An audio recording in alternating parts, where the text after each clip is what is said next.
it's all part of online media, online marketing, figuring out and seeing what innovative trends and things like that are going on. I mean, we talk about social media and podcasting and mobile apps and things like that. There are so many different venues out there. So it's really nice to have my foot in that door as well, and really getting in and doing that. And that show is, you know, every Thursday I do that. So it just keeps me really entrenched in that media.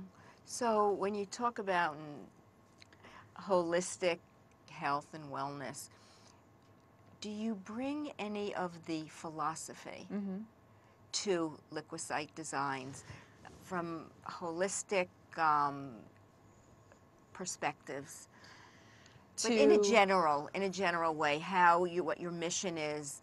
Oh, absolutely. Not necessarily, you know, the people that the clients you have, but Well, it's a philosophy yeah. that I'm wondering if it incorporates your.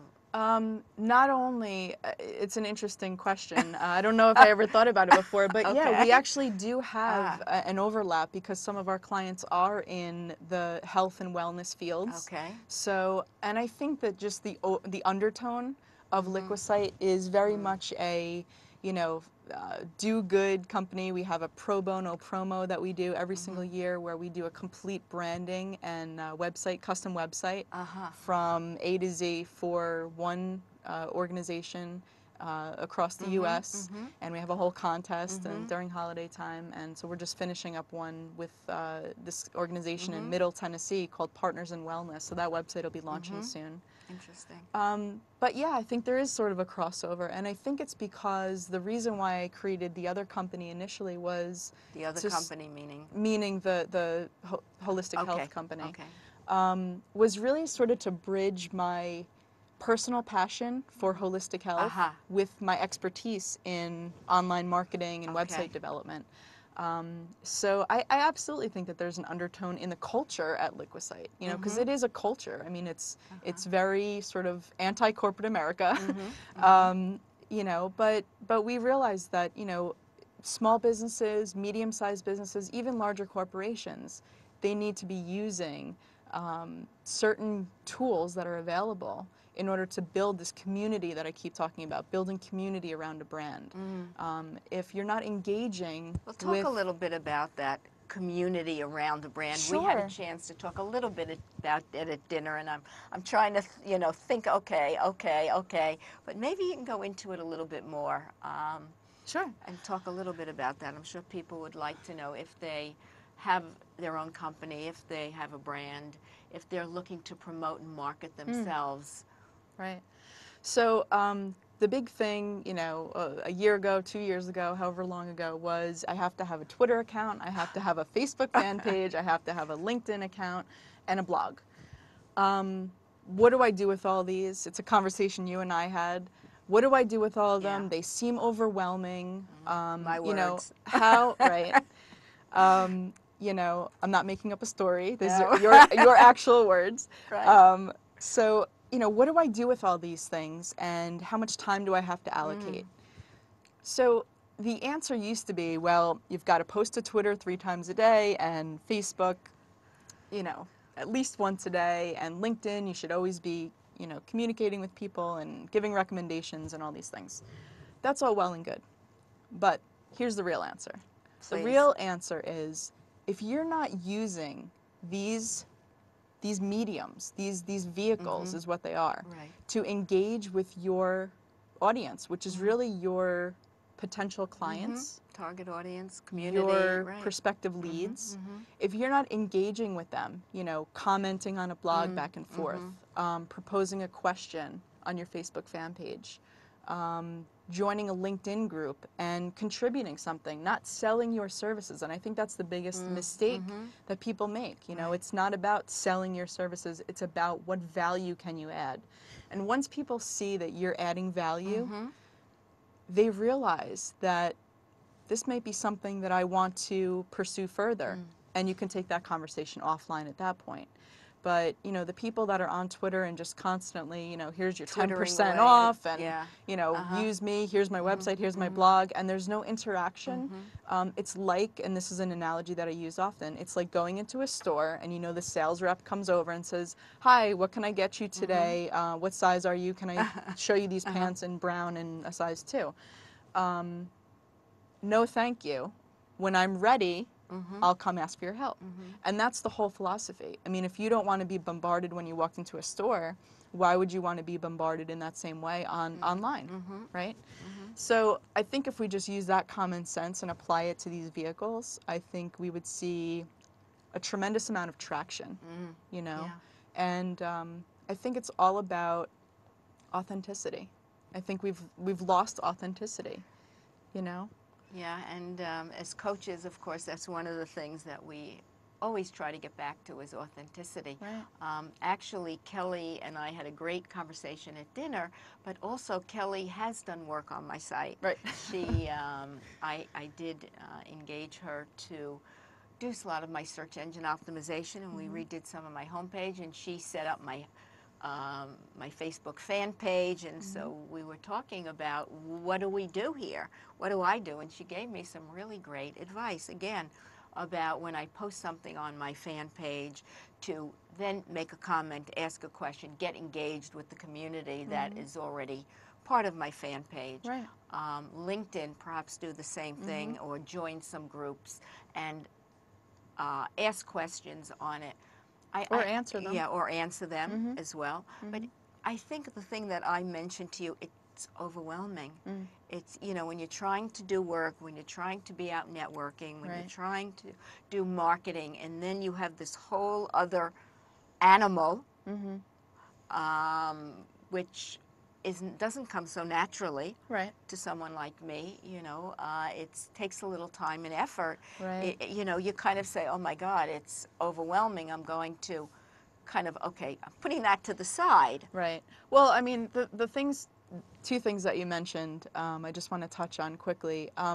You really shouldn't be looking so much at online marketing as a separate entity or a separate animal.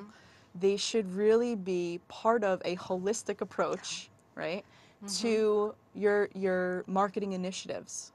And I don't even know if I like the word marketing. You know, I think it's overused and outdated. What word would you use?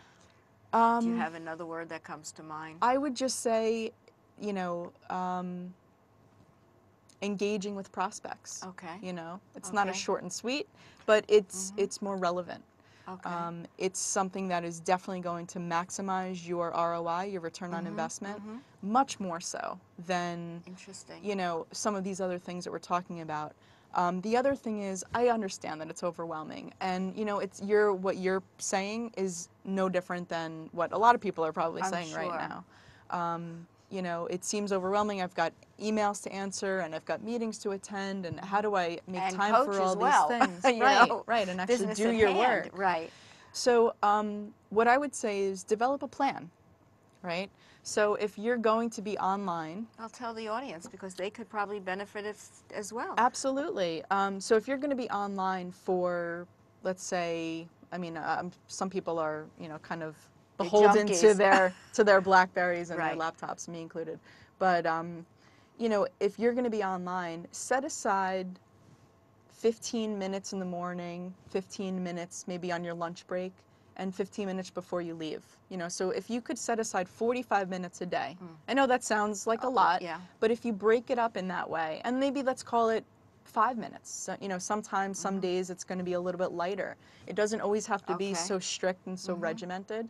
But if you're online, you can use a service like Ping that I introduced you to. Yes, she did. So if you've got, let's say, for instance, let's use you as an example. You've got a Facebook fan page and you've got a LinkedIn account, okay? And there's something relevant that you want to post to both of those accounts. And, you know, it's kind of time consuming to log into Facebook and post something and then log into LinkedIn, do the same thing. So ping.fm is a service that you can use completely free. You create the account and just decide which networks you want to post to, and just by logging into ping.fm and posting something within 140 characters, because you want to take Twitter into account, you post it and it updates all of your network simultaneously. Yes, it's So pretty incredible. that's a time saver. You know, there are a lot of different things out there where the level of overwhelmingness can be taken down a notch. Absolutely. At this time, why don't you give people your website in case they might want to contact you and have you decipher some of this information? Sure. Well, it's, again, the company name is Liquisite Designs, and we're in Nyack, New York. And the website is www.liquisite.com, and that's LIQUI-SITE.com. Great. Well, you got that in. Yeah. So we have about 3 more minutes. Is there anything you'd like to impart or say? I mean, she's a very, very knowledgeable woman. I really, I mean, she's helped me with a lot, and we'll probably do some more stuff next year on my site. It's always about updating and upgrading and making everything relevant, I think. I think relevancy is like, you know, it's on a dime almost, that you've got to do this more than I think you've ever had to do. Right, right. Well, that's just the norm now. You know, I bet. It's the change. And the people who said Facebook is for my 13-year-old daughter and Twitter is just for celebrities, it's not anymore. I mean, people are really checking businesses out to see if they have these accounts. Interesting. And, you know, so the thing is, if you don't have the time, even 5 minutes a day to devote to it, and it's just laying out there static and stagnant, it's actually detrimental. So put the time aside, you know, each day to make these changes and keep the content fresh. That's definitely going to help with your search engine optimization as well. Right. So it's definitely about that. Wow. Oh, anything else? We've got another, before I say thank you, which I don't want to get cut off, we still have another minute or two that you might want to. Sure. I just want to say to everyone who's listening, and either you have a business or you're thinking about starting a business, there's nothing that you can't do. It's something easier that, said than done, Kelly. No, it's not true. Sorry. You have to dive in, you have to jump in, and the net will definitely appear. I live by that mantra. Yeah, then there are people that, you know, are a little bit older that didn't grow up with all of this stuff like you did, and it's a lot tougher. But, you know, if you have somebody like Kelly or somebody that you know that can help guide you, it really becomes much easier once you learn it and as you said, dive in and start to see what it's all about. And it's fun. It's really fun. Once the I overwhelming guess so. Once the overwhelming once that's you know, sort of overcome, you know, we all had to learn how to, you know, figure out email at some point. That's you true. know, email was new at one point. Cell phones were new at one point. Well, this is the next wave of new. I know, but all the applications and all of that, and I just want to say thank you so much for being my guest. Very informative. I've really appreciated it. Absolutely. And our dinner tonight, I certainly learned something as well. Good. So thank you and good luck. Thank you. Going into your 8th year. Yes. Thank you so much, You're Terry. very welcome. I appreciate it. Yes, very nice. Thank you.